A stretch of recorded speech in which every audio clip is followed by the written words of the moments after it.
আসসালামু আলাইকুম। Al Falah Islamic মিডিয়ায় আপনাকে স্বাগতম। সব ধরনের ইসলামিক বিনোদন নিয়ে আমরা আছি আপনার পাশে। সাবস্ক্রাইব করে সঙ্গী থাকুন। আল-ফালাহ ইসলামিক মিডিয়া, মানবতার কল্যাণে আমরা। আসসালামু আলাইকুম ওয়া রাহমাতুল্লাহি ওয়া বারাকাতুহু।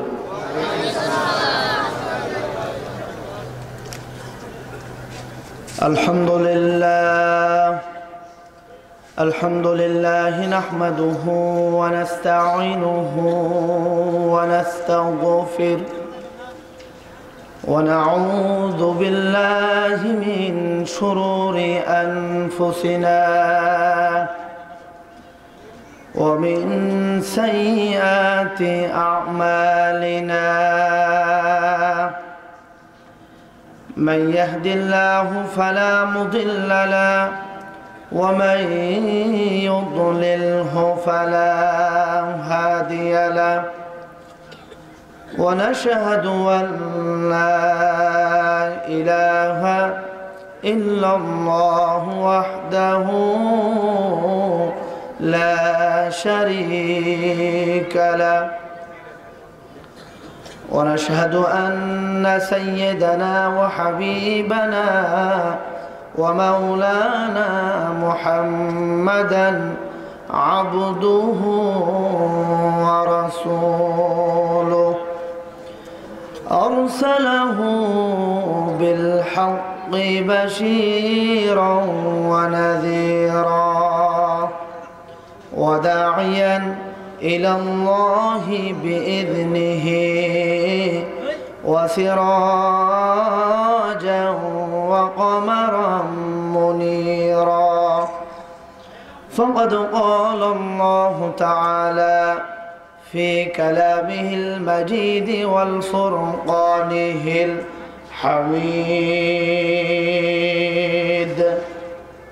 জবান খুলে মোহাব্বতের সাথে পড়ুন আউযু বিল্লাহি মিনাশ শাইতানির রাজীম বিসমিল্লাহির রহমানির রহিম ইন্নাল্লাহা ওয়া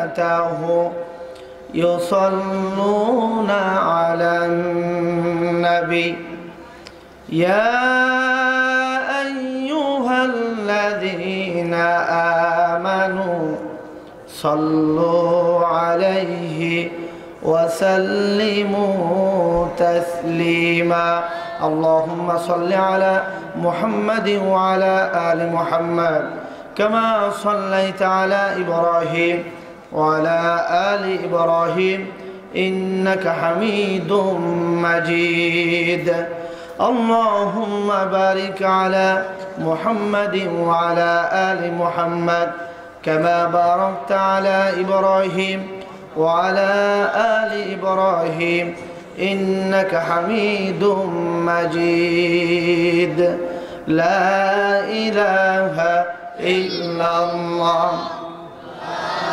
إله إلا الله لا إله إلا الله কোরআন আমাদের সংবিধান কোরআন আমাদের সংবিধান ওড়াও সবাই তার বিজয় নিশান নেতায় আমাদের রাসূলুল্লাহ লা ইলাহা ইল্লাল্লাহ লা ইলাহা ইল্লাল্লাহ লা ইলাহা ইল্লাল্লাহ লা ইলাহা ইল্লাল্লাহ মুহাম্মাদুর রাসূলুল্লাহ সাল্লাল্লাহু আলাইহি ওয়াসাল্লাম আমার একটা স্বপ্ন কবুল করো ওগো দয়াময় তোমার পথে চলতে গিয়ে মরণ যেন হয় আমার তোমার পথে চলতে গিয়ে মরণ যেন হয় জোরে বলেন আমিন আমিন সবাই পড়ুন।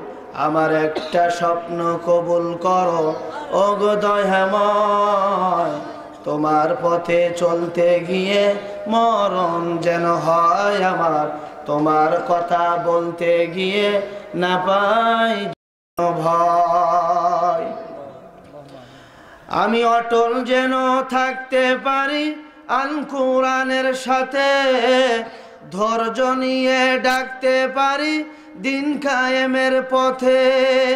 আমায় ধৈর্য দিও, সাহস দিও ওগো দয়াময়, তোমার কথা বলতে গিয়ে না পাই যেন ভয়।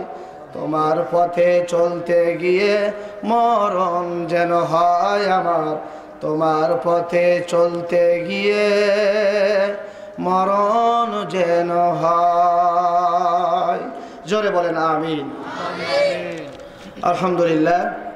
ভাটপাড়া পশ্চিমপাড়া বাইতুল ইজ্জত জামে মসজিদের উদ্যোগে সপ্তম বার্ষিক ওয়াজ ও দোয়া মাহফিলের আজকের এই মাহফিলের সম্মানিত সরদেভাজন ব্যক্তিত্ব সভাপতি হাজী মোহাম্মদ জাহের আহমেদ মেম্বার সাহেব, আল্লাহ পাক মেম্বার সাহেবকে কবুল করুন। জোরে বলেন আমিন।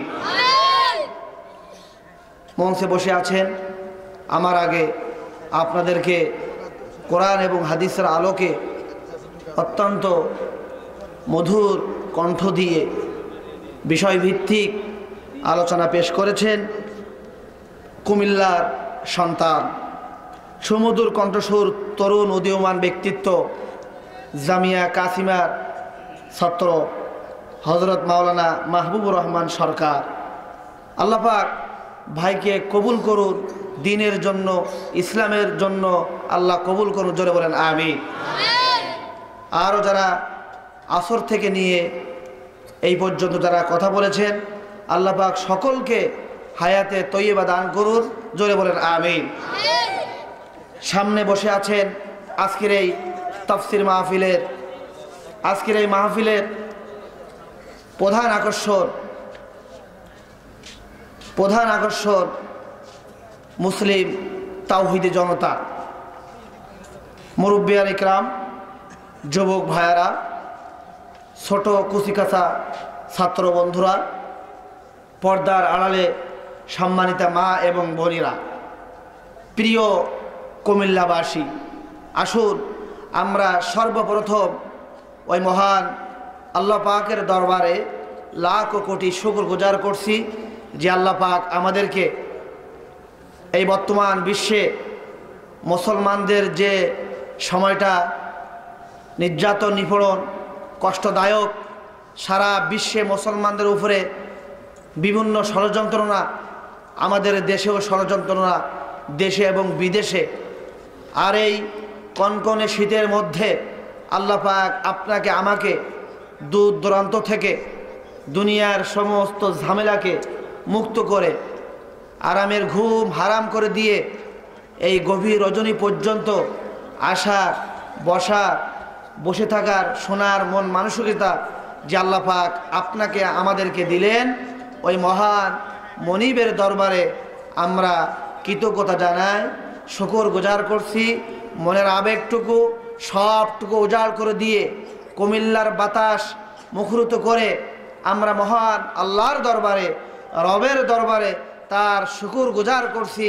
মনের আবেগটুকু সবটুকু উজাড় করে দিয়ে জোরে সরে বলছি আলহামদুলিল্লাহ।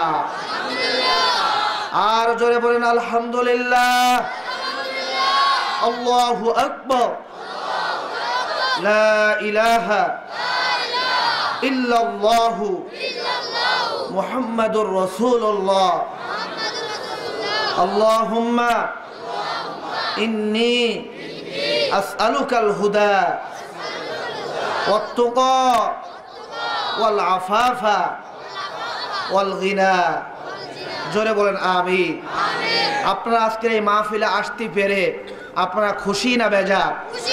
কারা কারা খুশি? দুই হাত তুলে আল্লাহকে দেখান। আল্লাহ কবুল করুন। জোরে বলেন আমিন। আল্লাহ যেন আমাদেরকে জান্নাতের বাগিচায়, আমরা দুনিয়ায় কোরআনের মাজলিসে জান্নাতের বাগানে আসতে পেরে আমরা আসতে পেরেছি, এই জন্য আর একবার বলেন আলহামদুলিল্লাহ। আল্লাহ পাক যেন আমাদেরকে পরকালে জান্নাতের ভিতরে যেন একটু আমাদেরকে এক কোণায় যেন একটু জায়গা করে দেন। জোরে বলেন আমিন, আর জোরে বলেন আমিন। তাহলে আপনারা মাহফিল আসতে পেরে তাহলে খুশি না বেজার? আপনারা তো খুশি, কিন্তু একজন খুবই অত্যন্ত বেজার, তার নাম কি?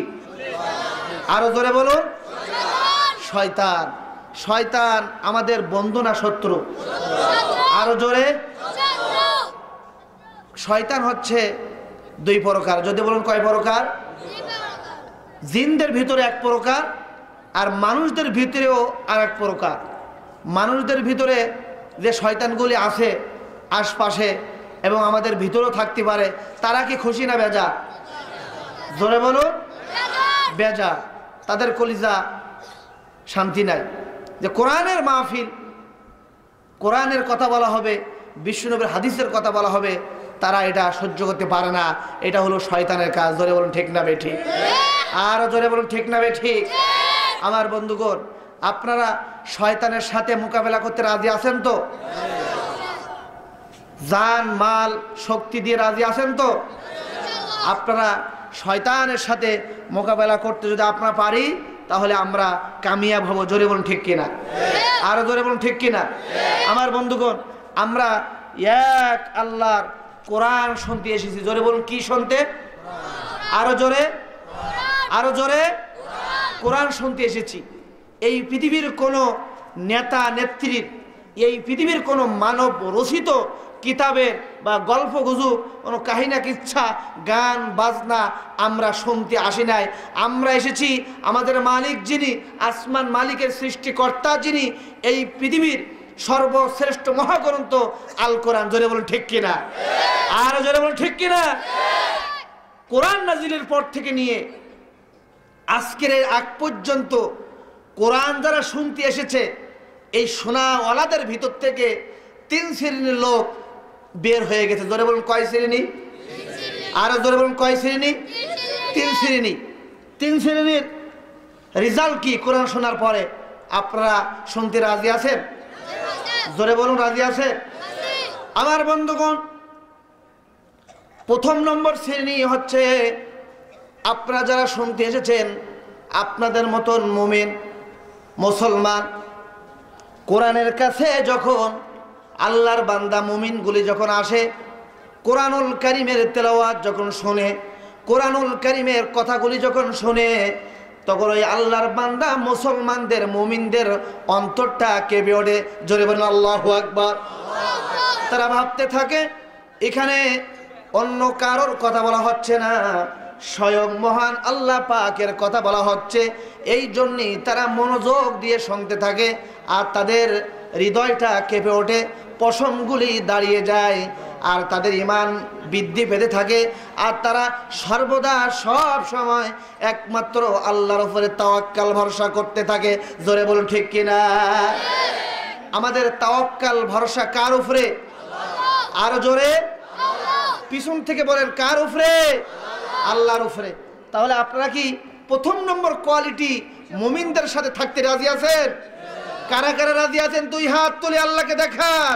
নারায়ে তাকবীর, নারায়ে তাকবীর। আল কোরআনের আলো, আল হাদিসের আলো, কোরআন ছাড়া অন্য কিছু তোমার নেতা আমার নেতা, তোমার নেতা আমার নেতা। নারায়ে তাকবীর।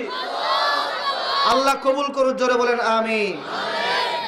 আমার বন্ধুগণ, দ্বিতীয় নম্বর কোয়ালিটি হচ্ছে তারা মুসলমান দাবি করবে, মুসলমানদের সাথে সে কোরআনের কাছে আসবে, কিন্তু কোরআনের কথা যখন তারা শুনবে, কোরআনের হক কথা যখন শুনবে, যার বিরুদ্ধে আমল নাই, যার বিরুদ্ধে যখন চলে যাবে, তখন সে কি করবে? পিছন থেকে আস্তে আস্তে করে সে কেটে পড়বে, আর তার শরীরের ভিতরে অটোমেটিক ইলার্জির মতন চুলকাই উঠবে। আছে না নাই? এই জাতীয় লোক আছে না নাই? আপনাদের কুমিল্লায় নাই? কুমিল্লায় আছে? আমাদের ঢাকার কথা বলছি। এক শ্রেণীর লোকেরা তারা কোরআন শুনতে আসবে, মুসলমান দাবি করে, কোরআনের কাছে যখন আসবে, কিন্তু নামাজ নিয়ে যখন কথা বলা হবে, বেনামাজি সম্পর্কে যে ভয়াবহতা আযাবের কথা, উৎকৃষ্ট এবং নিকৃষ্ট যে উদাহরণগুলি আছে কোরআন এবং হাদিসের ভাষায়, যখন আমি নামাজ নিয়ে যখন কথা বলবো, তখন বেনামাজির ভাইদেরকে অটোমেটিক মন খারাপ লাগবে কি লাগবে না? পর্দার বিধান নিয়ে আপনি কথা বলতে যাবেন, যারা বেপর্দা, পর্দা করে না, নিজের স্ত্রীকে, বোনকে এবং নিজের মাকে সাজিয়ে গুছিয়ে হোন্ডার পিছনে, এরপরে মার্কেটে বাজারে ঘুরে বেড়ায়, এই জাতীয় ভাইদের কাছে পর্দার বিধান সম্পর্কে যদি আপনি কথা বলতে চান, তার কাছে কষ্ট লাগবে কি লাগবে না? আপনি কোরআনুল কারীম থেকে সুদ যে হারাম, সুদ এবং ঘুষ যে হারাম, আপনি কোরআনুল কারীমের হক কথাগুলো আপনি বলবেন, সুদের বিরুদ্ধে আপনি কথা বলবেন। আল্লাহ পাক বলেন, যারা সুদ খায়, যারা সুদ দেয় এবং সুদের মদতদাতা, তারা আল্লাহ এবং রাসূলের সাথে যেন যুদ্ধ করে। জোরে বলেন নাউযুবিল্লাহ। শুধু তাই নয়, 1 টাকা যদি কেউ সুদ খায়, তাহলে তারা আপন জননী মায়ের সাথে যেন সে জিনা করলো। জোরে বলেন নাউযুবিল্লাহ। আপনি সুদের বিরুদ্ধে যখন কথা বলবেন কোরআন এবং হাদিস দিয়ে, তখন ওই জাতীয় সুদখোর এবং ঘুষখোরদের মনে কষ্ট লাগবে কি লাগবে না? সবাই জোরে বলো, লাগবে কি লাগবে না? আমার বন্ধুগণ, শুধু তাই নয়, বিশ্বনবী তিনি যখন কোরআনের কথা বলতেন, কোরআনের তালিম যখন দিতেন, কোরআনের দাস কোরআন তেলাওয়াত যখন করতেন, এক শ্রেণীর মুসলমান নামের নামধারী মুনাফিক তারা পিছনে পিছনে বসতো, আর তারা চাতক পাখির মতন আল্লাহর হাবিব বিশ্বনবীর দিকে তাকিয়ে থাকতো। না জানি কোন সময় আমাদেরকে নিয়ে আল্লাহ রাসূল কথা বলে, না জানি জিহাদের কখন ডাক দেয়, তারা এভাবে তারা আফসোস করতে থাকে। আর কোরআনের হক কথা যখন তারা শুনে, তাদের মনের ভিতরে চুলকাই থাকে। এরা হচ্ছে মুনাফিক। জোরে বলুন কি? আর জোরে বলুন কি? মুনাফিক। এদের সম্পর্কে আল্লাহ পাক কোরআনুল কারীমের ভিতরে তিনি বলেন, ওয়া ইযা কিলা লাহুম তাআলাউ ইলা মা আনজালাল্লাহু ওয়া ইলার রাসূল রাআইতাল মুনাফিকিনা ইয়াসুদ্দুনা আনকা সুদুদা। জোরে বলেন আল্লাহু আকবার। তারা রাসূলের কাছে যখন আসতো, রাসূলের কথা যখন শুনতো, তাদের ভালো লাগতো না। তাদের বিরুদ্ধে যখন চলে যেত, তাদের শরীর চুলকাই উঠতো। আর জিহাদের কথা শুনে, হক কথা শুনে তারা পিছন থেকে আস্তে করে কেটে পড়তো। এরা হচ্ছে নামধারী মুনাফিক। জোরে বলুন কি? তারা এদিকেও আসে, ওদিকেও আসে, কাফেরদের সাথেও মুসলমানদের সাথেও আসে। মাঝখানে দুই দলের সাথে প্রতারণামূলক সম্পর্ক রেখে তারা নিজেদের ফায়দা তারা লুটতে চায়। জোরে বলুন ঠিক কিনা? আর জোরে বলুন ঠিক কিনা? বাংলাদেশে মুনাফিক আছে না নাই? কুমিল্লায় মুনাফিক আছে না নাই? তারা কি করে? কোরআনের মাহফিলেও আসে, কোরআনের মাহফিলেও আসে, কোরআনের পক্ষেও আসে। কোরআনের মাহফিলে প্রধান অতিথি, বিশেষ অতিথি হিসেবে তারা আসে। জোরে বলুন ঠিক কিনা? পাঞ্জাবি পরে, টুপি পরে, এরপরে মাহফিলের মঞ্চে এসে ধর্মপ্রাণ মুসলমানদেরকে উদ্দেশ্য করে বলে, ধর্মপ্রাণ তাওহীদি জনতা, এই জাতীয় তাফসির মাহফিল, এই জাতীয় ওয়াজ মাহফিল করার দরকার। বারবার আপনারা করবেন। যদি টাকার পয়সার দরকার হয়, তাহলে আমার চেম্বারে যাবেন, আমাকে জানাবেন, আমি যা দরকার হয় আমি তা অংশগ্রহণ করে শরিক হব। 50,000, 1 লাখ টাকা দিয়ে। জোরে বলুন ঠিক কিনা? আমার বন্ধুগণ, কিন্তু এই জাতীয় মানুষগুলি যখন আবার গান থেকে, গানের মঞ্চ থেকে যাত্রাপালা, বিভিন্ন কনসার্ট, বিভিন্ন উৎসবের থেকে যখন দাওয়াত পায়, তখন তারা আর পাঞ্জাবি পরে না, টুপি পরে না, প্যান্ট শার্ট পরে, তাই গলায় ঝলিয়ে, এরপরে ওই গানের মঞ্চে গিয়ে সোনার ছেলেদের উদ্দেশ্য করে বলে, ও বাংলার সোনার ছেলেরা, এই জাতীয় কনসার্ট, এই জাতীয় সংস্কৃতি, এই জাতীয় গানের দরকার আছে। বাংলার সংস্কৃতি ধরে রাখার দরকার। এই জন্যই 50,000 কেন, 1 লাখ কেন, 5 লাখও যদি লাগে তাহলে আমাকে ডাক দিবে, আমি দিতে রাজি। আইয়ুব বাচ্চু নয়, মমতাজ না, রুনা লাইলা কেউ যদি আনা লাগে তারপরেও আমি দিতে রাজি আছি। তারপরেও সংস্কৃতি এই জাতীয় অনুষ্ঠান তোমরা বন্ধ করবা না, চালাই যাবা। আছে না নাই? জোরে বলুন, আছে না নাই? তাহলে কোরআনের মাহফিলেও আসলো, কোরআনের মাহফিলেও অংশগ্রহণ করলো, আবার গানেও অংশগ্রহণ করলো। এরা হলো নামধারী মুনাফিক। জোরে বলুন কি? আরো জোরে বলুন কি? মুনাফিক। আমার ভাইয়েরা, এই জাতীয় মুনাফিক তারা আজকে ইসলামের বিপর্যয়, ইসলামের ক্ষতি দেখে তারা মনে মনে হাতে তালি দিতে থাকে। তারা এদিকেও আছে ওদিকেও আছে, কোরআনের পক্ষে কোনোদিন তারা কথা বলে না। জোরে বলুন ঠিক কিনা? আর জোরে বলুন ঠিক কিনা? এই জাতীয় মুনাফিকদের বাংলার জমিনে জায়গা নাই। জোরে বলুন ঠিক কিনা? আর কিছুদিন অপেক্ষা করুন, আল্লাহর সাহায্য যখন আসবে তখন ইঁদুরের গর্ত খুঁজে পাওয়া যাবে না। জোরে বলুন ঠিক কিনা? আমার বন্ধুগণ, 3য় নম্বর গ্রুপ হচ্ছে কাফের। কাফেরদের একটাই দাবি, কোরআনের কথা শোনা যাবে না। কোরআনের যেখানে আলোচনা করা হয়, কোরআনের কথা যেখানে বলা হয় সেখানে নিজেরাও শুনবা না এবং অপরদেরকেও শুনতে দেওয়া যাবে না। আর যেখানে কোরআনের মাহফিল হবে, কোরআনের তাফসীর হবে, সেখানে ৪৪ ধারা জারি করে দাও। আছে না নাই? বাংলাদেশে বহু থানায় বিভিন্ন বড় বড় তাফসীর মাহফিল, বিভিন্ন ওয়াজ মাহফিল, ৪৪ ধারা জারি। জোরে বলুন ঠিক কিনা? কোনো গান বাজনা, কোনো নভেল নাটক, বিভিন্ন সাংস্কৃতিক অঙ্গনে, পূজার অঙ্গনে কোনো বাধা নাই, কিন্তু আল্লাহর কোরআনের মাহফিলে বাধা। জোরে বলুন ঠিক কিনা? আর জোরে বলুন ঠিক কিনা? এই তো আগামীকাল আপনাদের কুমিল্লায় মাহফিল, আমার মাহফিল। আমি ওখানে প্রধান অতিথি যাচ্ছি 14 গ্রাম। কিছুক্ষণ আগে সংবাদ পেলাম সেই মাহফিল প্রশাসন বন্ধ করে দিয়েছে, ৪৪ ধারা জারি করে দিয়েছে। এই হচ্ছে অবস্থা। এরকম অবস্থা বাংলাদেশে আছে না নাই? আমার বন্ধুগণ, আবু জাহেল, উতবা, সাইবা, মুগীরা 1400 বছর আগে তারা কোরআনের বিরোধিতা করেছিল, কোরআনকে বাধা দিয়েছিল। আজকে তো আবু জাহেল নাই, উতবা নাই, সাইবা নাই, মুগীরা নাই, কিন্তু যারা মুসলমান দাবি করে, মুসলমান যারা দাবি করার পরেও কোরআনের বাধা দেয়, কোরআনের বিরুদ্ধে যারা কথা বলে, আজকে আবু জাহেল নাই, উতবা নাই, সাইবা নাই, মুগীরা নাই, কিন্তু আবু জাহেলের নাতি ফুতি তাদের রক্ত বিদ্ধ প্রমাণ এখনো আছে না নাই? আরে জোরে বলুন, আছে না নাই? এই জাতীয় চরিত্র যাদের ভিতর থাকবে তাদের হাসর নাসর হবে আবু জাহেলের সাথে। জোরে বলুন ঠিক কিনা? আমার বন্ধুগণ, তাহলে আপনারা 1ম নম্বর কোয়ালিটি, মুমিনদের সাথে আমরা রাজি। জোরে বলুন ঠিক কিনা? আল্লাহ যেন কবুল করে। জোরে বলেন আমিন। আমার বন্ধুগণ, এই পৃথিবীতে আল্লাহ পাক আমাদেরকে তার গোলাম বানিয়ে পাঠিয়েছেন। জোরে বলুন কি বানিয়ে? গোলাম বানিয়ে। মনোযোগ দিয়ে শুনুন, কান খাড়া করে শুনুন, মনোযোগ দিয়ে শুনুন। আল্লাহ পাক আমাদেরকে গোলাম বানিয়েছেন। কেমন আমরা গোলাম? আল্লাহ পাক আমাদেরকে গোলাম বানিয়েছেন। গোলামের কাজ হলো মনিবের আদেশ নিষেধ পালন করে গোলামি করা। জোরে বলুন ঠিক কিনা? আমার বন্ধুগণ,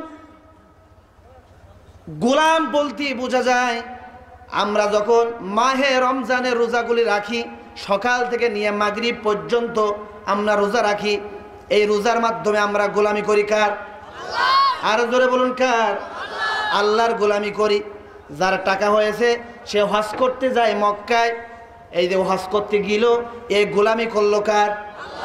যার টাকা হয়েছে যাকাত প্রদান করে দেয়, গোলামি করলো কার? আমার বন্ধুগণ, এই পৃথিবীতে আল্লাহ পাক কোরআনুল কারিমে, যার কোরআনুল কারিমের যত বিধান আমাদের উপরে দিয়েছেন, নামাজ, হজ বলেন, রোজা বলেন, কোরবানি বলেন, কিন্তু এই পৃথিবীর সবচাইতে উৎকৃষ্ট গোলামের নমুনা হচ্ছে নামাজ। জোরে বলুন কি? নামাজ। এই নামাজ নিয়ে আজকে আপনাদের সামনে কিছু কথা বলা হবে। আল্লাহ যেন তৌফিক দেয়। জোরে বলেন আমিন। আমার বন্ধুগণ, নামাজ যে উৎকৃষ্ট গোলামের নমুনা, তার উদাহরণ শুনুন। এই পৃথিবীতে সে রাজা হোক, বাদশা হোক, প্রেসিডেন্ট হোক, আর রিক্সাওয়ালা হোক না কেন, যখন মসজিদের ভিতরে ঢোকে, মসজিদের ভিতরে ঢুকে সে যত বড়ই প্রেসিডেন্ট, রাজা, নেতা হোক না কেন, সে গোলামের মতন করে কানের কাছে হাত দিয়ে এরপরে নামাজের নিয়ত করে। ধরে বলুন ঠিক কিনা? নামাজের নিয়ত করে সিজদার দিকে তাকায়, ওদিক সেদিক তাকানো যাবে না, কোনো দিক তাকানো যাবে না, গোলামের মতন মাথাটা নত করে এরপরে নামাজ আদায় করে। এই পৃথিবীতে নামাজের মতন উৎকৃষ্ট গোলামের নমুনা অন্য কোনো ইবাদত আর হতে পারে না। জোরে বলুন ঠিক কিনা? আমার বন্ধুগণ, এই জন্য আমরা সব সময় মসজিদে গিয়ে 5 ওয়াক্ত নামাজ, দুনিয়ার সমস্ত কাজকে ফারেক হয়ে আমরা গোলামি করব কার? আর জোরে বলুন কার? আমার বন্ধুগণ, এই গোলামের নমুনা আপনাদের কাছে আমি একটা উদাহরণ দিয়ে যাচ্ছি। আমার বন্ধুগণ, আমি আমার ভাষায় এইভাবে কথাটা বলতে চাই, এই জমিনটা যদি কাগজ হয়ে যায় আর আপনার মস্তিষ্ক, মাথার কপাল আর আমার কমাল যদি কলম হয়ে যায়, দৈনিক 5 বার এই জমিন নামক কাগজে আপনি দৈনিক 5 বার আপনি দস্তগির স্বাক্ষর দিয়ে, সিগনেচার দিয়ে আমরা মহান আল্লাহকে জানাই দিই, রব্বুল আলামিন দৈনিক 5 বার জমিন নামক কাগজে মসজিদে গিয়ে আমরা তোমার স্বীকৃতি দিয়ে দিলাম, আমরা এই পৃথিবীতে একমাত্র তোমার গোলাম, অন্য কারোর গোলাম না। জোরে বলুন ঠিক কিনা? তাহলে এই গোলামি করতে রাজি আছেন সবাই? এই গোলামের সবচেয়ে উৎকৃষ্ট নমুনার নাম কি? আরো জোরে? নামাজ। আমার বন্ধুগণ, এই নামাজের অর্থ কি? আমরা যে নামাজটা পড়ি, এই নামাজের অর্থটা কি? নামাজের অর্থ হচ্ছে আমরা মুখ ঘুরিয়ে দিই কার দিকে? আরো জোরে বলুন কার দিকে? বাইতুল্লাহর দিকে, আল্লাহর দিকে। আর একটা অর্থ হচ্ছে নিকটবর্তী হয়ে যাওয়া।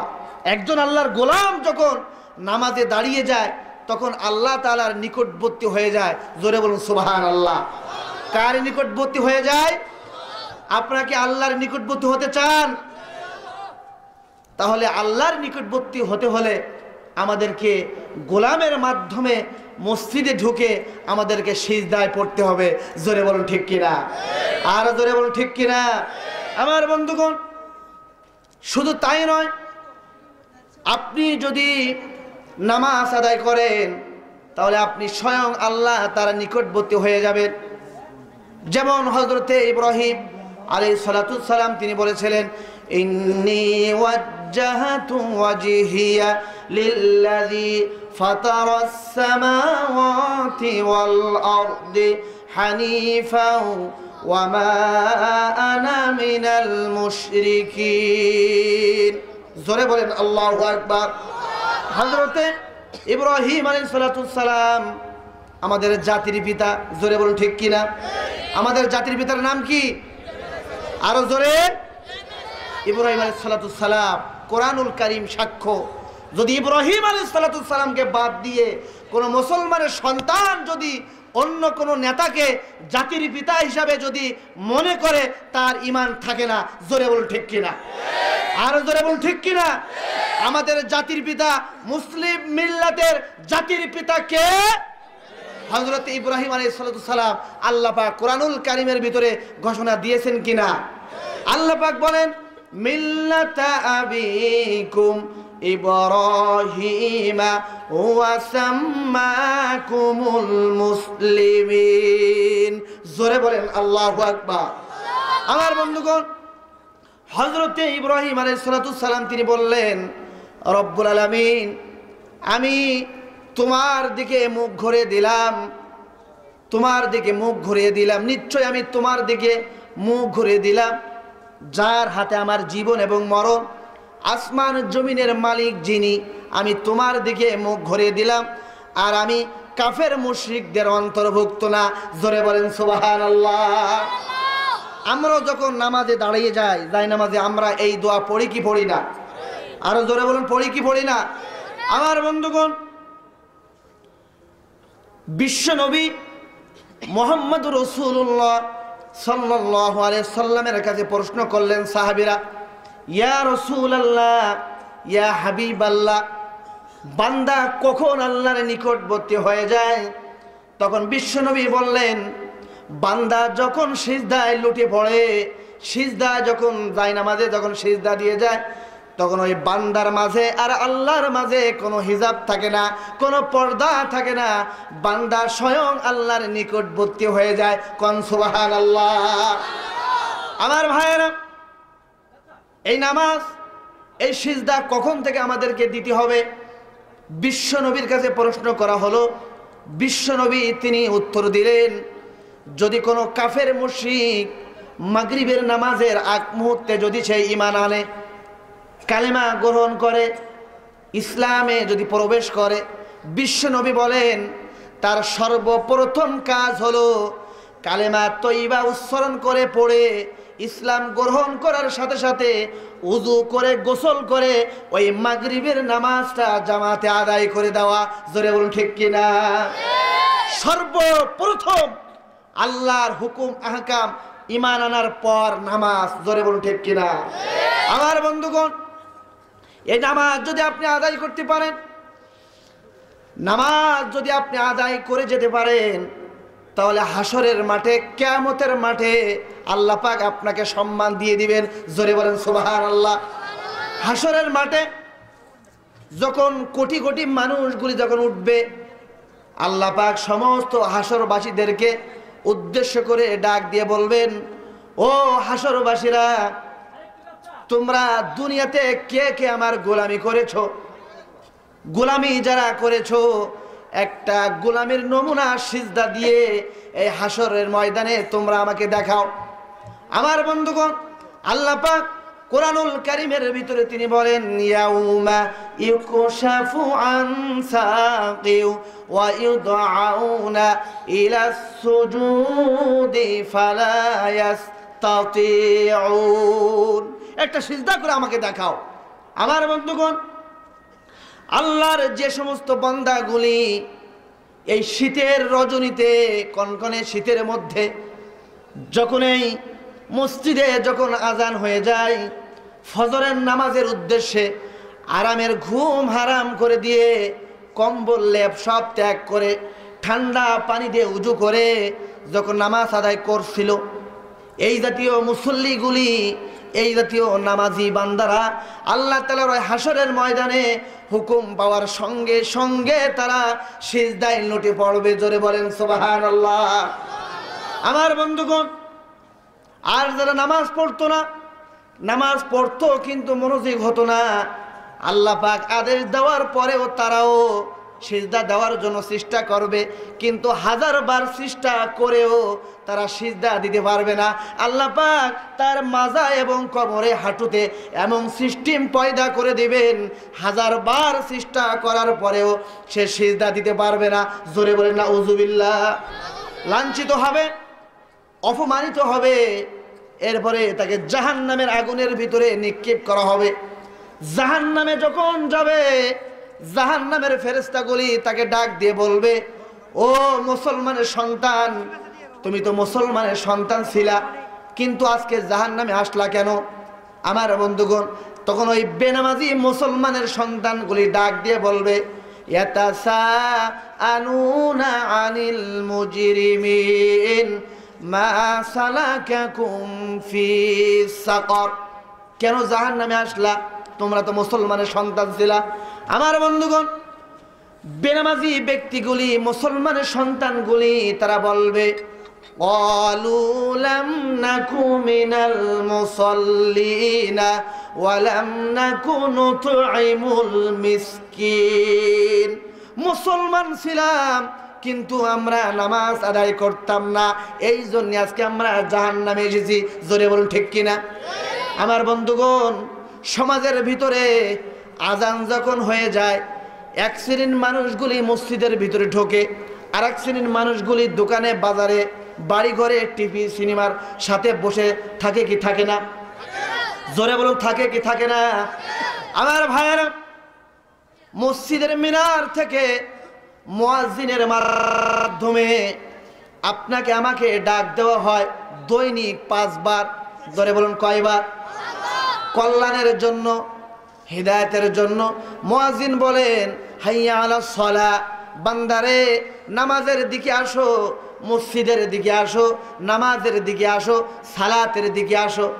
আপনি যদি প্রশ্ন করেন, ও মুয়াজ্জিন সাহেব চিল্লাও কেন, দৈনিক 5 বার কেন এভাবে ডাক দাও, আপনার ডাকের জবাব আপনার মালিক আপনাকে দিয়ে দিলেন পরবর্তী বাক্যে, হাইয়া আলাল ফালাহ। বান্দারে তুমি যদি মসজিদের দিকে আসতে পারো, নামাজের দিকে যদি আসতে পারো, সালাতের দিকে যদি আসতে পারো, তুমি যে দুনিয়াতে কল্যাণ খুঁজতেছো, আল্লাহ পাক তোমাকে কল্যাণ বরকত দিয়ে দিবে। জোরে বলেন সুবহানাল্লাহ, আর জোরে বলেন সুবহানাল্লাহ। কিন্তু আজকে আমাদের সমাজে মুসলমানের সন্তানগুলি আযান যখন হয়ে যায় মসজিদের সামনে দিয়ে অন্য দিক চলে যায়, মসজিদের দিকে আসে না। এই জাতীয় মুসলমানের সংখ্যা বেশি না কম? আরে জোরে বেশি না কম? নামাজ কি আমাদের সমাজে কায়েম আছে? সবাই কি নামাজ আদায় করে? আমার বন্ধুগণ, আজকে যদি প্রশ্ন করি কারা কারা ফজরের নামাজ আদায় করছেন, 2 হাত তুলে আল্লাহকে দেখান। হাত কি বেশি উঠবে না কম উঠবে? আরো জোরে, বেশি না কম? কম। আমার ভাইয়েরা, ভালো করে মনোযোগ দিয়ে কান খাড়া করে শুনুন। আল্লাহর হাবিব বিশ্বনবী সাল্লাল্লাহু আলাইহি ওয়াসাল্লাম তিনি বলেছেন, মুসলিম শরীফের বর্ণনায় এসেছে, বিশ্বনবী বলেছেন, বাইনাল আবদি ওয়া বাইনাল কুফরি তারকুস সালাহ। বিশ্বনবী বলেন, একই গ্রামের লোক, একই সমাজের লোক, একই বিল্ডিংয়ের ভিতরে থাকে, একই দোকানের বাজার গ্রহণ করে, কিন্তু কারা মুমিন কারা কাফের এদের দুজনের মধ্যে পার্থক্য কি? বিশ্বনবী বলেন, যখন মসজিদের মিনার থেকে যখন আজান বের হয়ে যায়, আজানের জবাব দিয়ে যখন মসজিদের দিকে যে বান্দাগুলি আসে তারা হচ্ছে আল্লাহর গোলাম মোমেন। আর যারা মসজিদে আসে না, যতই লম্বা দাড়ি টুপি পাঞ্জাবি পাগড়ি হোক না কেন, তারা আল্লাহর গোলাম মোমেন না, তারা হলো কাফের। জোরে বলুন ঠিক কিনা? আর জোরে বলুন ঠিক কিনা? একই বিল্ডিংয়ে মুসলমান থাকে 2 তলায় আর হিন্দু ভাইরা থাকে 3 তলায়, অথবা মুসলমান থাকে 3 তলায়, হিন্দু থাকে 2 তলায়। তাহলে এদের মধ্যে দুজনের মধ্যে পার্থক্য হলো, যারা আজান শোনার পর মসজিদের ভিতরে ঢোকে তারা হচ্ছে মোমেন। জোরে বলুন ঠিক কিনা? কিছু কিছু নেতা বা কিছু কিছু মুসলমান ভাইরা প্রশ্ন করে যে, হুজুর আমি মানুষকে ঠকাই না, কোনো সময় জনগণের বিরুদ্ধে কাজ করি না, মানুষের খেদমত করি, মিথ্যা বলি না, সুদ খাই না, ঘুষ খাই না, কিন্তু মাঝে মধ্যে একটু নামাজ এদিক সেদিক হয়ে যায়, নামাজ কাজা যায়, আমার ইমান কি ঠিক আছে? এই প্রশ্ন করে কি করে না? আপনারা বলেন, সে যতই ভালো কাজ করুক না কেন, তার ফাউন্ডেশন, তার নামাজ যদি ঠিক না থাকে, তাহলে তার কি ইমান থাকলো? জোরে বলে ইমান থাকলো? আমার বন্ধুগণ, আমার কথা নয়, বিশ্বনবী অন্য হাদিসে তিনি বলেছেন, মান তারাকা সালাতাম মুতাআম্মিদান ফাকাদ কাফার। যদি কোনো ব্যক্তি এক ওয়াক্ত নামাজ যদি ইচ্ছাকৃতভাবে যদি সে ছেড়ে দেয়, ত্যাগ করে, এবং যদি সে ছেড়ে দেয়, তাহলে তার নামটা মুসলমানের খাতা থেকে ডিলিট হয়ে যায়, তার নামটা কুফুরের খাতায় গিয়ে লেখা হয়ে যায়। জোরে বলেন নাউজুবিল্লাহ, আর জোরে বলেন নাউজুবিল্লাহ। এক ওয়াক্ত নামাজ ছেড়ে দেওয়া যাবে না। জোরে বলুন ঠিক কিনা? আমার বন্ধুগণ, নামাজ যদি আপনি পড়তে পারেন, তাহলে আমাদের ভিতরে যে ভুল ত্রুটি আছে, কিছু কিছু কবিরা গুনাহ, সগীরা গুনাহ আমাদের আছে, ফায়েশা কাজ আছে, আছে না নাই? অনেক নামাজি বান্দা, অনেক নামাজি ব্যক্তি গুনাহ কাজ করে কি করে না? সঠিকভাবে আমরা যদি নামাজকে আমরা কায়েম করতে পারি, নামাজকে আদায় করতে পারি, তাহলে আল্লাহ পাক ইরশাদ করেন, এই নামাজের বদৌলতে আল্লাহ পাক ফায়েশা কাজ থেকে আমাদেরকে বিরত রাখবেন। এই কথাটা কার?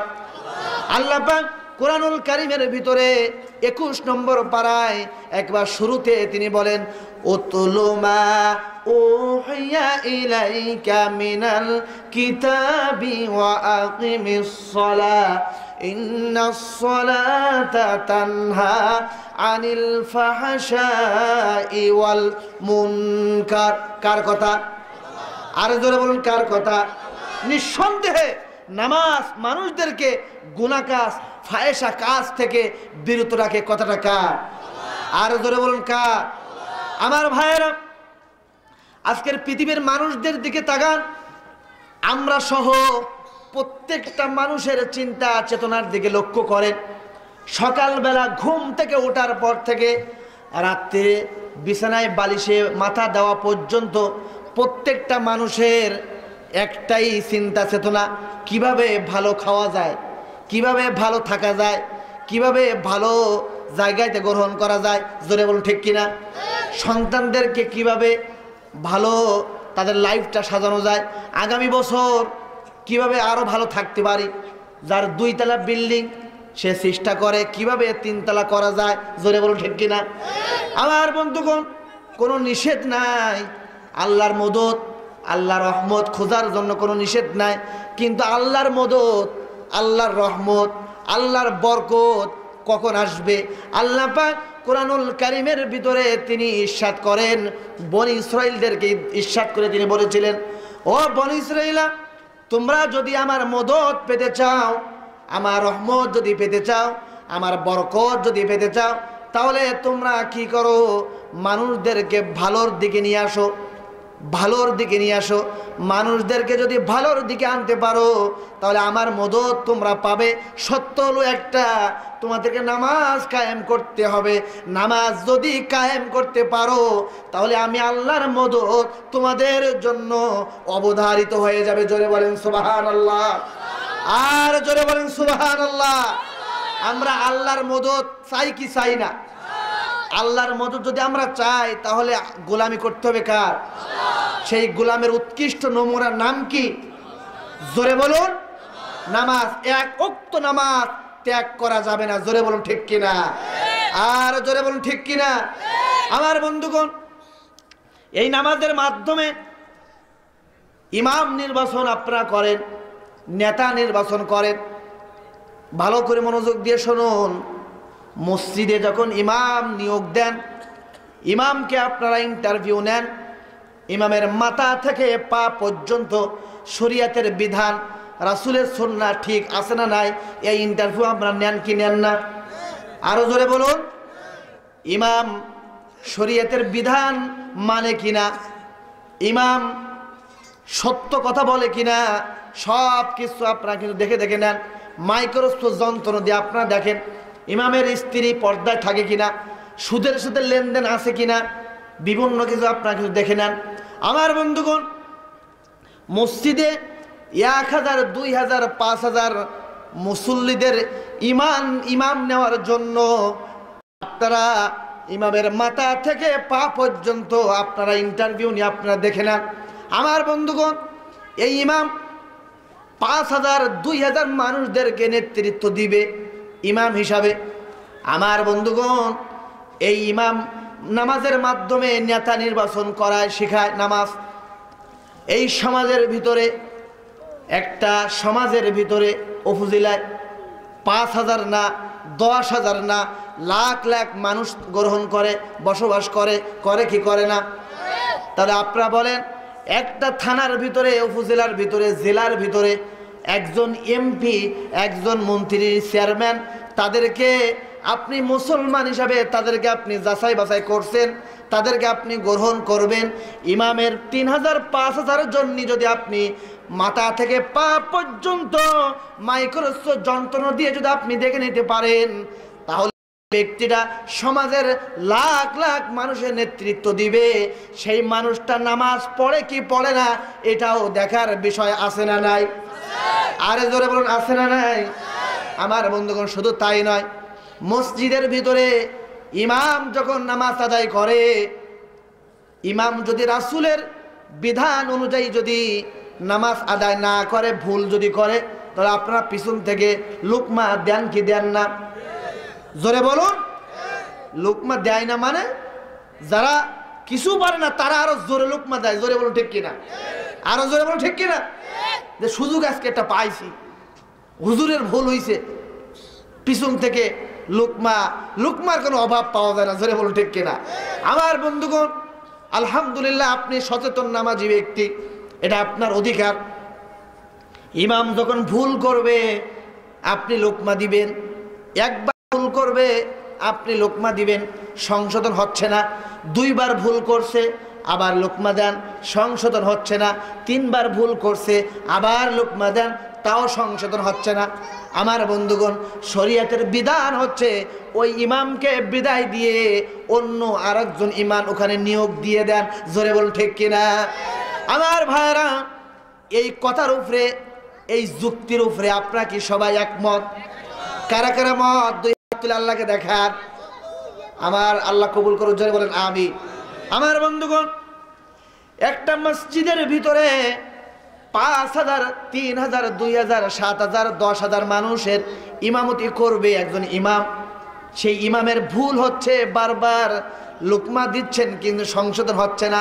আপনারা ইমামকে বিদায় দিচ্ছেন, কিন্তু সমাজের ভিতরে, দেশের ভিতরে লাখ লাখ কোটি কোটি মানুষের ইমাম যারা তারা যদি জনগণের বিরুদ্ধে কাজ করে, জনগণের বিরুদ্ধে যদি কথা বলে, কোরআনের বিরুদ্ধে যদি কথা বলে, জনগণের খেদমত যদি না করে, জনগণের জান মালের যদি নিরাপত্তা যদি না দিতে পারে, কোরআনের বিরুদ্ধে যদি কথা বলে, তাহলে একবার লোকমা দেন, দুইবার লোকমা দেন, তিনবার লোকমা দেন, এর পরেও যদি সে বিদায় না নেয়, তাহলে ইমামের মতন করে তাকেও ঘাড় ধরে তাকে নামাই দিতে হবে। জোরে ঠিক কিনা?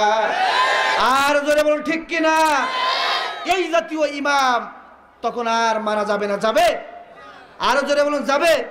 তাহলে নামাজের মাধ্যমে ইমাম নির্বাচন শেখায়। জোরে বলুন সুবহানাল্লাহ।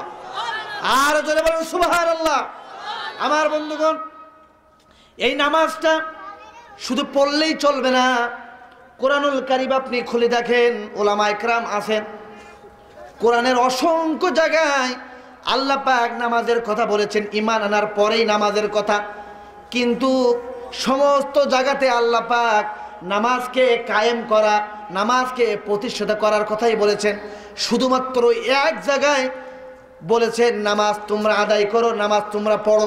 সূরা কাউসারের ভিতরে সবাই পড়ুন, আউযু বিল্লাহি মিনাশ শাইতানির রাজিম, বিসমিল্লাহির রহমানির রহিম, ইন্না আ'তাইনাকাল কাউসার ফাসাল্লি লিরাব্বিকা ওয়ানহার, ইন্না শানিআকা হুয়াল আবতার। জোরে বলেন আল্লাহু আকবার। ফাসাল্লি লিরাব্বিকা ওয়ানহার, ইন্না শানিআকা হুয়াল আবতার। যে তোমরা রবের উদ্দেশ্যে নামাজ আদায় করো, নামাজ পড়ো। কথাটা কার? গোটা কোরআনের ভিতরে এক জায়গায় বলেছেন নামাজ আদায় করো, আর সমস্ত জায়গায় আল্লাহ বলেছে নামাজকে কায়েম করো, নামাজকে প্রতিষ্ঠিত করো। আজকে সমাজে কি নামাজ কায়েম আছে? জোরে বলুন আছে? আমার বন্ধুগণ, এই নামাজকে কায়েম করতে হবে। আপনার পরিবারের চেয়ারম্যান আপনি, আপনি নেতা, আপনি লিডার, আপনার স্ত্রী, আপনার মেয়ে, আপনার ছেলেকে নামাজ পড়ানোর দায়িত্ব আপনার। জোরে বলুন ঠিক কিনা? আরো জোরে বলুন ঠিক কিনা? আর সমাজ রাষ্ট্রে নামাজকে কায়েম করতে হবে। আজকের মসজিদে হাজার হাজার সমাজের মানুষগুলো মুসলমান, কিন্তু নামাজের ওক্ত হলে ফজরের নামাজের সময় সমস্ত মুসলমান ভাইগুলো এলাকায় থাকে। কেউ কিন্তু আর মার্কেটে অফিস আদালত থাকে না, কিন্তু ফজরের সময় দেখা যায় এক কাতার, দুই কাতার, তিন কাতার। জোরে বলুন ঠিক কিনা? নামাজ কি কায়েম আছে? নামাজ যদি কায়েম থাকতো তাহলে সমস্ত মানুষগুলি জুমার মতন, জুমার দিন মসজিদে জায়গা দেওয়া যায় না, ওই রকম 5 ওয়াক্ত নামাজে মুসল্লি যাওয়া জায়গা দিয়ে পারা যেত না। জোরে বলুন ঠিক কিনা? আমার বন্ধুগণ, নামাজ কায়েম কারে বলে? ছোট্ট একটা বাচ্চাকে আপনি দাঁড় করায় দেন, তার প্যান্টটা যদি আপনি খুলে নেন, সে কিন্তু লজ্জাবোধ করবে কি করবে না? চিৎকার দিয়ে সে কেঁদে দেবে। তারও একটা ব্যক্তিত্ব আছে। আমার বন্ধুগণ, এখানে আমরা যত মানুষগুলি উপস্থিত হয়েছি, একজন মানুষ কিন্তু উলঙ্গ অবস্থায় আসে নাই। জোরে বলুন ঠিক কিনা? একজন মানুষ খালি গায়ে আসে নাই। তার কারণ হলো সমস্ত মানুষগুলি পোশাক পরিধান করে আমরা এখানে এসেছি। যদি কেউ পোশাক ছাড়া উলঙ্গ অবস্থায় এখানে আসতো, তাকে আমরা পাগল বলে আমরা আখ্যায়িত করি কি করি না? আমার বন্ধুগণ, এটা একটাই কারণ, সমাজের ভিতরে কোনো মানুষ উলঙ্গ অবস্থায় থাকে না, সবাই কিন্তু পোশাক পরিধান করে। আমার বন্ধুগণ, একটাই কারণ যে সমাজের ভিতরে, রাষ্ট্রের ভিতরে পোশাক পরিধান প্রতিষ্ঠিত আছে, কায়েম আছে, এই জন্য সবাই পোশাক পরিধান করে। আজকে মুসলমানের সমাজে যদি নামাজ কায়েম থাকতো, প্রতিষ্ঠিত থাকতো, তাহলে ওই পোশাকের মতন করে সবাই নামাজে অংশগ্রহণ করতো। জোরে বলেন ঠিক কিনা? আমার বন্ধুগণ, এই নামাজকে কায়েম করার জন্য, প্রতিষ্ঠা করার জন্য আল্লাহ পাক আদেশ করেছেন মুসলমানদেরকে। জোরে বলেন কাদেরকে? আল্লাহ পাক কোরআনুল কারীমের ভিতরে তিনি বলেন, আল্লাযীনা ইম্মাক্কান্নাহুম ফিল আরদি আকামুস সালাহ। জোরে বলেন আল্লাহু আকবার। আল্লাহ পাক বলেন, মুসলমানের সন্তানগুলি যখন ক্ষমতায় আসবে, দায়িত্বে আসবে, তাদের কাজ হলো মুসলমানদেরকে বাধ্যতামূলক নামাজকে জারি রাখবে। আজকে বাংলাদেশে দিকে লক্ষ্য করে দেখেন, স্বাধীনতার পর থেকে নিয়ে আজকের আগ পর্যন্ত ৪৫ বছর যারাই ক্ষমতায় এসেছে, কেউ কিন্তু হিন্দু আসে নাই, বৌদ্ধ আসে নাই, খ্রিস্টান আসে নাই, সবই মুসলমানদের সন্তান আদি এসেছে। জোরে বলুন ঠিক কিনা? বর্তমানে যারাই ক্ষমতা আসে তারাও মুসলমান, এর আগে যারাই ক্ষমতায় ছিল তারাও মুসলমান, তার আগে যে আমাদের প্রাণপ্রিয় চাচা ছিল সেও কিন্তু মুসলমান। জোরে বলুন ঠিক কিনা? আমার বন্ধুগণ, এই ৪৫ বছর বাংলাদেশে স্বাধীনতা হওয়ার পরেও মুসলমানদের সন্তানাদি ক্ষমতায় চেয়ারে থাকার পরেও নামাজকে কায়েম করতে পারল না। তার একটাই কারণ, কিয়ামত পর্যন্ত ওই সংবিধানে আল্লাহর কোরআন নাই, ব্রিটিশদের আইন, মানব রচিত মস্তিষ্ক আইন অনুযায়ী সেই আইন, ওই আইন দিয়ে যদি দেশ চালায়, সমাজ চালায়, রাষ্ট্র চালায়, ৪৫ বছর না, কিয়ামত পর্যন্ত যদি চালাইতে থাকে, তারপরেও কোরআনের কোনো বিধান কায়েম হবে না, প্রতিষ্ঠিত হবে না। জোরে বলুন ঠিক কিনা? নামাজ যদি কায়েম করতে চান, নামাজ যদি প্রতিষ্ঠিত করতে চান, তাহলে ওই জায়গা মতন কোরআন ঢুকাইতে হবে। জোরে বলুন ঠিক কিনা? কোরআন যদি পৌঁছায় যায়, তাহলে তার পরের দিন হুকুম করা হবে, আগামীকাল জোহরের আজানের পর থেকে 1 ঘন্টা বিরতি বাধ্যতামূলক, অফিস আদালত তালা বন্ধ, সব নামাজ আদায় করতে হবে। জোরে বলুন ঠিক কিনা? আমার বন্ধুগণ, আজকে আমাদের দুঃখ লাগে, বর্তমানে যারা আছে তারাও আমাদের ভাই বোন, কোনো শত্রুতা নাই। এখানে যত মানুষ আমরা উপস্থিত হয়েছি, কেউ কিন্তু একই রাজনৈতিক দলের বিশ্বাসী না। জোরে বলুন ঠিক কিনা? কেউ কিন্তু একই পীরদের মুরিদ না, বিভিন্ন পীরদের মুরিদ আছে না নাই? আমার বন্ধুগণ, কিন্তু দুঃখের বিষয় হলো, এখানে আমরা সবাই কোরআনের কথা শুনতে এসেছি। জোরে বলুন কার কথা? কোরআনের কথা শুনতে এসেছে। সবাই মুসলমান, কোনো আওয়ামী লীগ নাই, বিএনপি নাই, জাতীয় পার্টি নাই, সবাই আমরা মুসলমান। আমার বন্ধুগণ, আমাদের নিজেদের মধ্যে চাচাতো ভাই, খালাতো ভাই, আপন ভাইদের শত্রু লাগাই দেয়। এক শ্রেণীর নামদারি মুনাফেক, নাস্তিক, মুরতাদ আমাদের ভিতরে ঢুকিয়ে ভাই বোনদের ভিতরে শত্রু লাগাই দেয়। জোরে বলুন ঠিক কিনা? বর্তমানে যারা আছে তারাও মুসলমান, এর আগে যারা ছিল তারাও মুসলমান, আমাদের ভিতরে কোনো হিংসা নাই। কিন্তু এক শ্রেণীর নাস্তিক, মুরতাদ বাংলাদেশে ঢোকে আমাদের মুসলমান ভাই বোনদের ভিতরে পেঁচ লাগাই দিচ্ছে, দেশীয় এবং বিদেশীয় ষড়যন্ত্র লাগাই দিচ্ছে। জোরে বলুন ঠিক কিনা? তাদের লক্ষ্য উদ্দেশ্য হচ্ছে কোরআনের মাহফিলকে, কোরআনের আওয়াজকে বন্ধ করে দিতে হবে। জোরে বলুন ঠিক কিনা? আমার বন্ধুগণ, আবু জাহেল, উতবা, সাইবা, মুগীরা বিশ্বনবীর কোরআন বন্ধ করে দিতে চেয়েছিল। জোরে বলুন ঠিক কিনা? কিন্তু তারা কি পেরেছিল? বিশ্বনবীর সম্মান, মান, ইজ্জত 1 চুল পরিমাণ পর্যন্ত তারা কমাইতে পারে নাই। জোরে বলুন ঠিক কিনা? বর্তমানেও যারা যতই চেষ্টা করুক না কেন, বিশ্বনবীর সম্মান, কোরআনের কোনো মান সম্মান 1 চুল পরিমাণ পর্যন্ত তারা কমাইতে পারবে না, পারবে না। জোরে বলুন ঠিক কিনা? আর জোরে বলুন ঠিক কিনা? আমার ভাইরা, আপনারা যদি শুধু একটু কোরআনের কাছে আসতে পারেন, কোরআনের পক্ষে যদি থাকতে পারেন, রাজনৈতিক মত আদর্শ পার্থক্য থাকতেই পারে, কিন্তু যদি কেউ কোরআনের বিরুদ্ধে যদি কেউ কথা বলে, কোরআনের বিরুদ্ধে বা বিশ্বনবীর বিরুদ্ধে যদি কেউ কথা বলে, সেই দলের হোক না কেন, সেই জাতীয় নাস্তিক মুরতাদদেরকে আমরা ছাড় দেব না। বাংলার জমিন থেকে তাদের তাড়াইতে হবে। জোরে বলুন ঠিক কিনা? আর জোরে বলুন ঠিক কিনা? কারা কারা রাজি আছেন তুই হাত তুলে আল্লাহকে দেখা। আল্লাহ কবুল করো। জোরে বলেন আমিন। আমার বন্ধুগণ, যে কথা বলতেছিলাম যে বিশ্বনবীর সময়েও কোরআনের বাধা দেওয়া হয়েছে, কোরআনের বিভিন্ন বিধিবিধান বাধা দেওয়া হয়েছে। আমার বন্ধুগণ, নামাজের কথা বলতেছিলাম। এই নামাজটা শুধু একাকী পড়লে চলবে না, নামাজটা মসজিদে গিয়ে জামাতের সাথে আদায় করতে হবে। জোরে বলুন কিসের সাথে? আর জোরে বলুন কিসের সাথে? জামাতের সাথে। জামাতের গুরুত্ব অনেক বেশি না কম? একাকী নামাজ আপনি আদায় করবেন আর জামাতে গিয়ে নামাজ আদায় করবেন, 1 থেকে 27 গুণ সওয়াব আপনার বেশি হবে। জোরে বলেন সুবহানাল্লাহ। আমার বন্ধুগণ, বিশ্বনবী তিনি বলেছেন, মসজিদে আজান হয়ে যাওয়ার পরেও যারা মসজিদে এসে জামাতে নামাজ আদায় করে না, তাদের নামাজটা হক আদায় হয় না।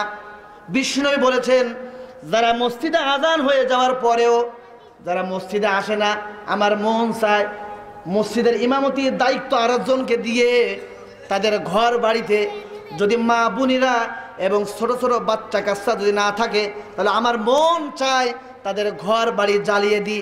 বিশ্বনবী বলেছেন। জোরে বলুন কে? বিশ্বনবী রাহমাতুল লিল আলামিন এত বড় কথা বলেছেন যে আমার মন চায় যে ঘর বাড়ি জ্বালিয়ে দিই। জোরে বলেন নাউজুবিল্লাহ। আমার বন্ধুগণ, এই নামাজের গুরুত্ব সম্পর্কে যখন বিশ্বনবী কথা বলতেছিলেন, হঠাৎ করে একজন অন্ধ ব্যক্তি সাহাবী তিনি দাঁড়িয়ে গেলেন। 2 চোখে সে দেখতে পায় না।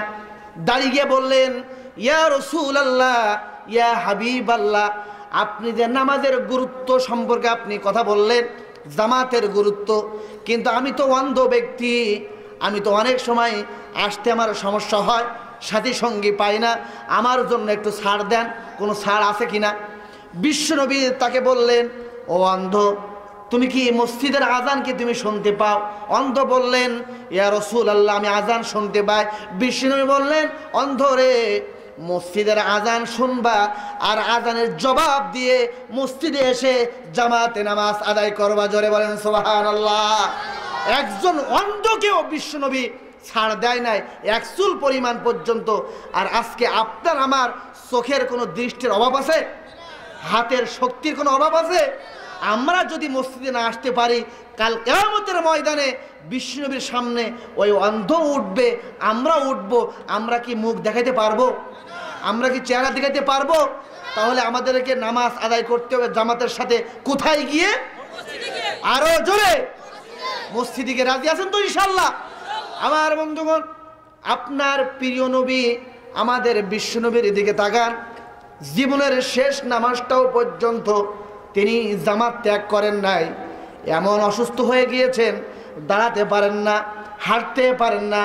2 জন সাহাবীর কাঁধে ভর দিয়ে বহু কষ্ট করে মসজিদে নববীতে গিয়ে এরপরে নামাজ আদায় করেছেন।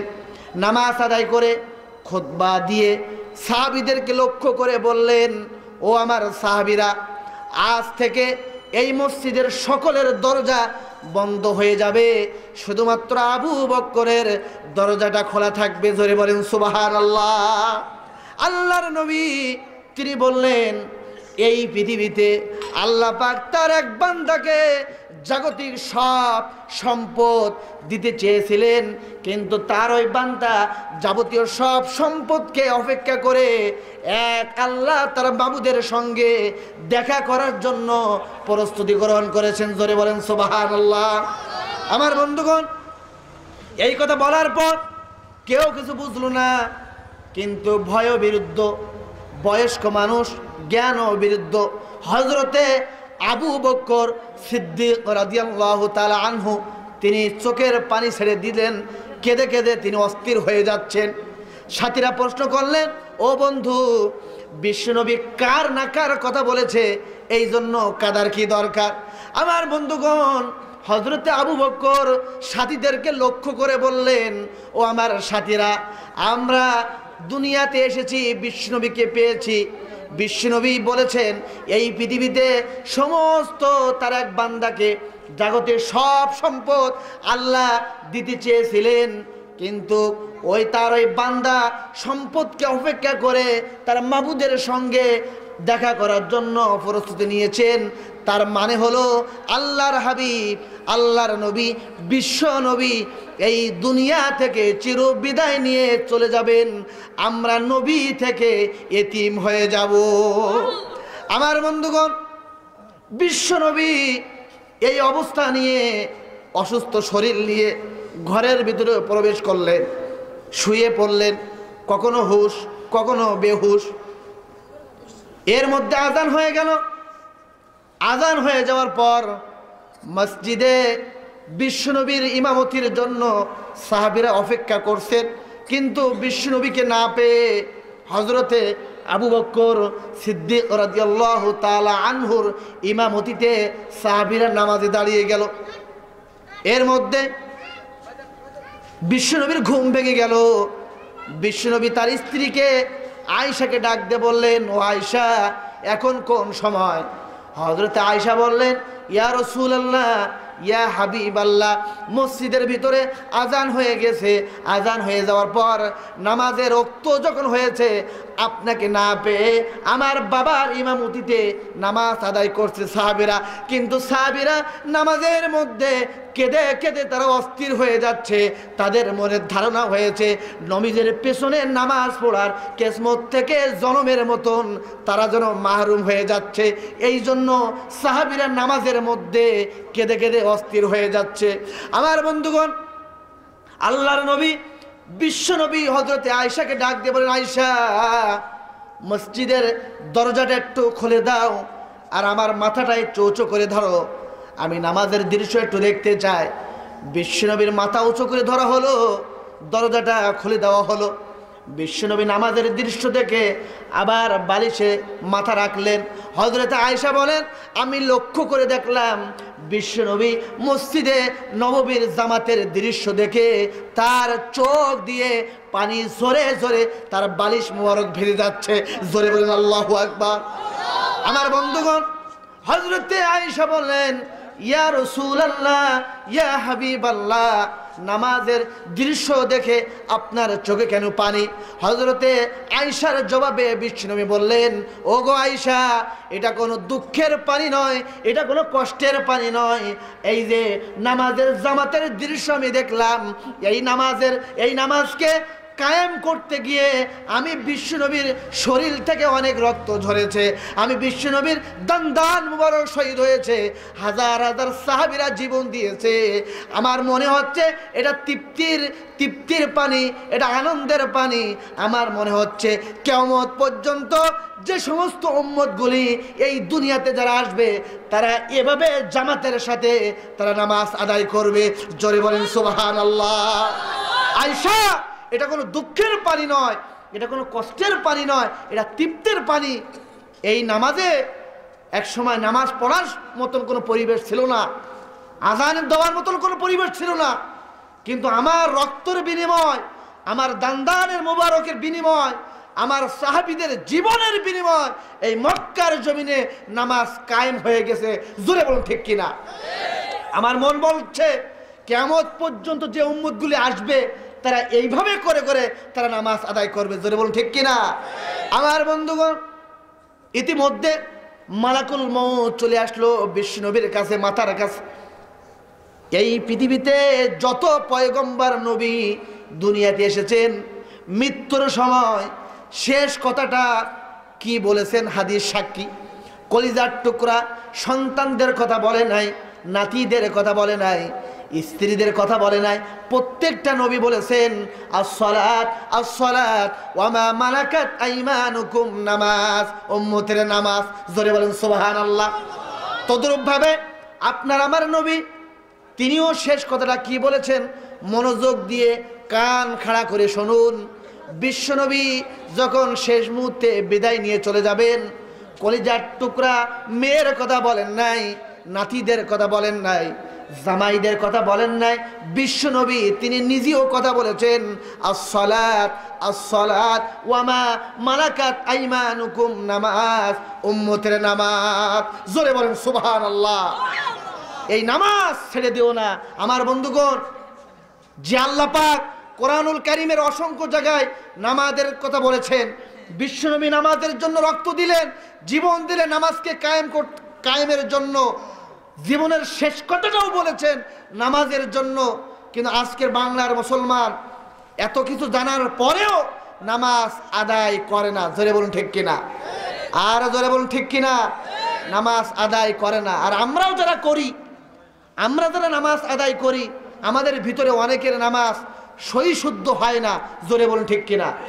আর জোরে বলুন ঠিক কিনা? আমার বন্ধুগণ, হযরতে হুযায়ফা রাদিয়াল্লাহু তাআলা আনহু তিনি বলেন, আমি একবার মক্কা থেকে ইমান সফরে গেলাম। ইমান সফরে গিয়ে একটা মসজিদে নামাজ আদায় করলাম। নামাজ আদায় করে আমি একটু রেস্ট নিলাম, একটু অপেক্ষা করলাম। আল্লাহর এক বান্দা নামাজ আদায় করছে, তার দৃশ্য দেখে, তার নামাজের দৃশ্য দেখে এদিক এদিক তাকাতাকি। নামাজের সময় অনেক মানুষ এদিক এদিক তাকাতাকি করে কি করে না? জোরে বলুন, করে কি করে না?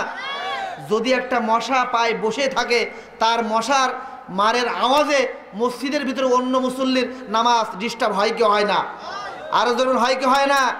হযরত হুযায়ফা বলেন, আমি একটু অপেক্ষা করলাম। লোকটি যখন নামাজ হয়ে গেল, তখন আল্লাহর বান্দাকে ডাক দিয়ে বলেন, আল্লাহর বান্দা, আপনি যে নামাজ আদায় করলেন, এরকমভাবে নামাজ আপনি কত বছর পর্যন্ত আপনি এইভাবে নামাজ আদায় করছেন?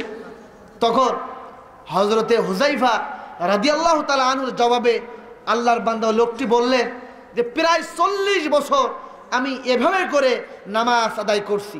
জোরে এই কথা বলার পর হযরত হুযায়ফা বললেন, ও আল্লাহর বান্দা, আপনি কি আমাকে চিনেন? বললেন না। হযরত হুযায়ফা বললেন, ও আল্লাহর বান্দা, আমি হলাম আল্লাহর নবী বিশ্ব নবীর সাল্লাল্লাহু আলাইহি সাল্লামের সাহাবী হযরতে হুযায়ফা। ও আল্লাহর বান্দা, তুমি যেভাবে নামাজ পড়েছো, 40 বছর পর্যন্ত নামাজ পড়েছো, তোমার নামাজ আর আল্লাহর নবী বিশ্ব নবীর নামাজ এক হয় নাই। বিশ্ব নবী বলেছেন, সল্লু কামা রাআইতুমুনি উসাল্লি, নামাজ পড়ো যেভাবে আমি নামাজ আদায় করি। জোরে বলুন ঠিক কিনা? আমার বন্ধুগণ, এইবার হযরতে হুযায়ফা বললেন, এভাবে যদি কিয়ামত পর্যন্ত নামাজ আদায় করো, তাহলে তোমার নামাজটা সহি শুদ্ধ হবে না। এই জন্য নামাজ বিশ্ব নবীর মতন যে নামাজ শিক্ষা দিয়েছেন, ওই রকমভাবে নামাজ আদায় করার দরকার আছে না নাই? আর জোরে বলুন, আছে না নাই? আমার ভাইয়েরা, আজকে আমরা মুসলমানের সন্তানগুলি, আমাদের ভিতরে অনেক যুবক ভাইরা আছে যে আজান শোনার পর সিনেমা বন্ধ নাই, টিভি বন্ধ নাই, এরপরে কানের ভিতরে যে হেডফোন ঢুকানো আছে তো আছেই, সে সানগ্লাস লাগিয়ে এরপরে হেডফোন লাগিয়ে সে তালে তালে হাঁটছে তো হাঁটছেই।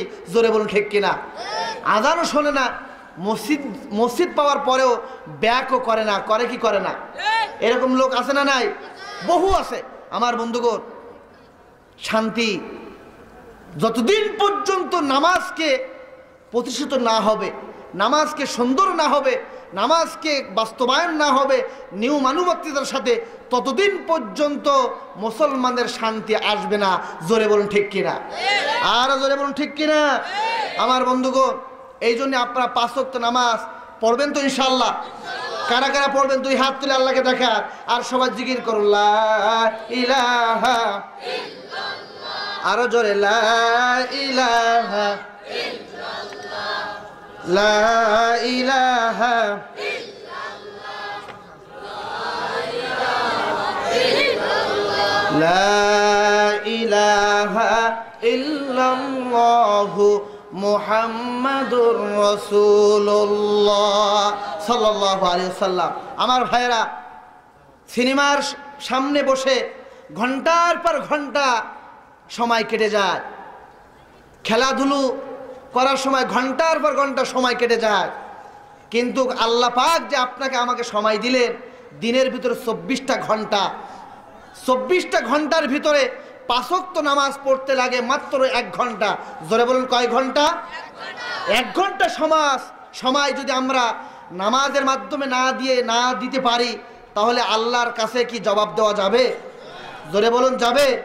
আমার বন্ধুগণ, আল্লাহ পাক কোরআনুল কারীমের ভিতরে তিনি সূরাতুল আল ইমরানের 4 নম্বর পারায় 2 নম্বর পৃষ্ঠায় তিনি বলেন, ইয়া আইয়ুহাল্লাযীনা আমানুত্তাকুল্লাহা হাক্কা তুকাতিহি ওয়া লা তামুতুন্না ইল্লা ওয়া আনতুম মুসলিমুন। আল্লাহ পাক বলেন, ও পৃথিবীর মানব মণ্ডলী, তোমরা যারা ঈমান গ্রহণ করেছো, ঈমান যারা এনেছো, তোমরা কি করো? আমি আল্লাহকে ভয় করো। জোরে বলুন কাকে ভয়? আল্লাহকে ভয়। আল্লাহকে কি আমরা সঠিকভাবে ভয় করি? এখন সাপ বিচ্ছু দেখে মানুষ ভয় করে, র্যাব পুলিশ দেখে মানুষ ভয় করে। এই জাতীয় দুনিয়ার ছাতামাতা এরকম ভয় করলে কি চলবে? জোরে বলুন চলবে? আমরা একমাত্র আল্লাহকে ভয় করতে চাই, দুনিয়ার কোনো র্যাবকে না। জোরে বলুন ঠিক কিনা? আপনারা ভয় করতে আল্লাহকে করতে চান না র্যাবকে করতে চান? আমার বন্ধুগণ, কেমন ভয় করতে হবে? যুবক ভাইদের উদ্দেশ্য করে বলি, আজকের এই মাহফিলের অনেক শ্রম দিচ্ছেন যুবক ভাইয়েরা, আলহামদুলিল্লাহ। আল্লাহ পাক যেন তাদেরকে কোরআনের জন্য কবুল করে। জোরে বলেন আমিন। কিন্তু অনেক যুবক ভাইয়েরা আছে সানগ্লাস চোখে লাগিয়ে এরপরে কোন দিকে তাকায়, কোন নজরে তাকায়, পৃথিবীর কেউ বুঝতে পারে না। বুঝতে পারেন কে? কেউ যেটা শুনতে পায় না, কেউ যেটা দেখতে পায় না, কেউ যেটা জানে না সেটা শুনতে পান, সেটা দেখতে পান, সেটা জানেন কে? আমার বন্ধুগণ, মানুষের মনের খবরাখবর সব আল্লাহ পাক জানেন। জোরে বলুন ঠিক কিনা? আল্লাহ পাক এই জন্য বলেন যে তোমরা ভয় করো, ভয় করার মতন। আর খাঁটি মুসলমান না হয়ে তোমরা কবরে আইসো না। এই কথাটা কার? আমার বন্ধুগণ, ভয় করতে হবে। কেমন ভাবে ভয়? হযরতে বিলাল রাদিয়াল্লাহু তাআলা আনহু তিনি আল্লাহকে ভয় করেছিলেন। আল্লাহ পাক বলেন, এই পৃথিবীতে যে যত বেশি আল্লাহকে ভয় করতে পারবে, আল্লাহ পাক তার মান মর্যাদা তত বেশি বৃদ্ধি করে দেবে। জোরে বলেন সুবহানাল্লাহ। আর জোরে বলেন সুবহানাল্লাহ। তাহলে আল্লাহ যেন আমাদেরকে 5 ওয়াক্ত নামাজ সঠিকভাবে যেন আদায় করতে পারে, আল্লাহ যেন তৌফিক দেয়। জোরে বলেন আমিন। আর জোরে বলেন আমিন। যে কথাগুলো বললাম আমি এবং আমরা সবাই যেন আমল করতে পারি, আল্লাহ যেন তৌফিক দেয়। জোরে বলেন আমিন। সবার সুস্বাস্থ্য কামনা করে